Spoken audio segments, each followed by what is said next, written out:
वर्षानुवर्ष समर्पितपणे एकनिष्ठपणे कार्यकर्ता काम करत असतो। साहजिक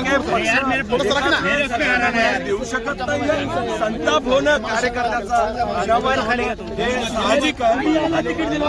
एका तासात तिकीट काढलं गेलं, साडेनऊ तासात पाहिजे।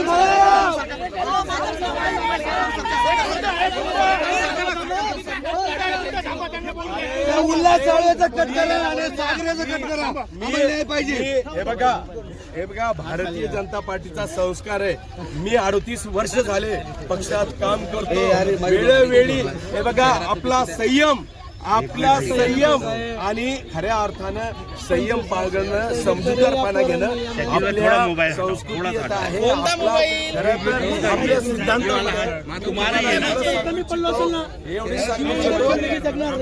माहिती असून काय केलं भाऊ तुमच्या पायाचा पाय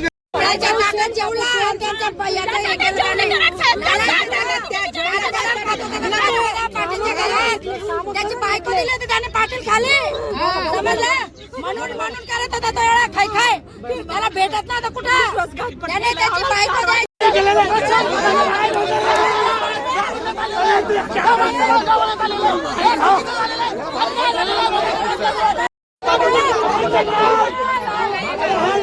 तुम्हाला कशाला केलं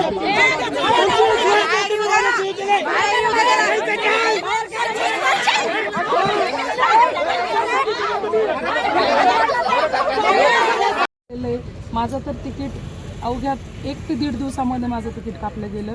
ते पण त्याचं कारण असं आहे की मराठा समाजाचा एक व्यक्ती जो राष्ट्रवादीकडून उभा आहे त्याचा धोका त्यांना वाटला, म्हणून या एरियातली महिला नको, या एरियातली द्या, अशा प्रकारचं माझ्या कानावर आलेलं आहे। माझं काम चांगलं असताना, माझं 22-20 वर्षाचा माझा जवळपास प्रवास असताना आणि माझ्या एरियामध्ये, माझ्या प्रभागामध्ये सगळ्यांची मला पसंती असताना सुद्धा ज्या बाईला 4 लोकसुद्धा ओळखत नाही त्या बाईला वेळेवर उभं केलेलं।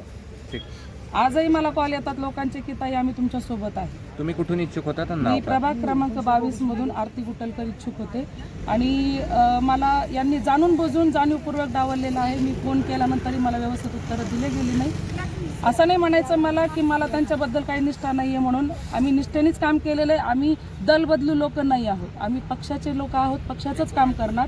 पण याचा अर्थ असा नाही की पक्षाने वारंवार आमच्यावर अन्याय करावा, कारण 20 वर्षापासून नेहमी आम्हाला प्रत्येक गोष्टीला यांच्यासोबत भांडावंच लागतं। प्रत्येक वेळी महिलांनीच का भांडायचं? 50% आरक्षण दिलं ना तुम्ही, कोणासाठी दिलं तुम्ही 50% आरक्षण? महिलांसाठी दिलं होतं ना, मग महिला पदाधिकारी होत्या का कोणाच्या बायका, मैत्रिणी, आई, बहीण, वहिनी यांच्यासाठी होतं? मग असं सांगायचं ना आम्हाला। आम्ही आमचा वेळ खर्च केला नसता, आम्ही पैसा खर्च केला नसता। आम्हाला लेकरं आहेत, आमचा संसार आहे, आमची नवरा आहे, आमची फॅमिली आहे। आम्ही सगळी फॅमिली म्हणजे आमच्या घरावर तुळशीपत्र ठेवलं आणि यांच्या मागे फिरलो, यांचा प्रचार केला। आज मला सांगा, ज्या ज्या महिलांनी प्रचार केलेला आहे, ज्या ज्या महिलांनी पक्षासाठी प्रचार केलेला आहे, त्या महिलांना आज तुम्ही घरात बसवलं आणि त्याच्यावर आयती पोळी भाजून घेऊ लागले। ठीक, थँक्यू।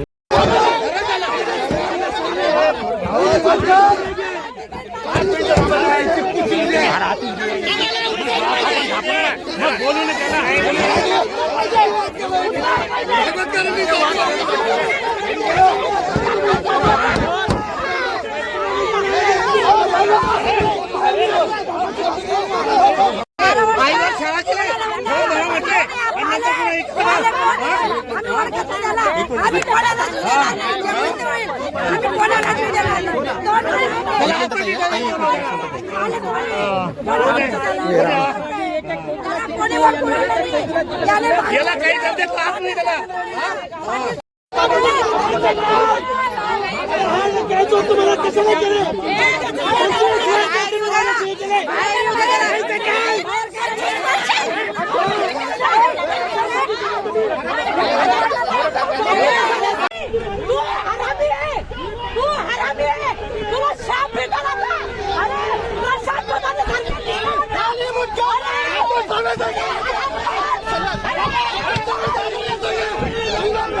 Gracias.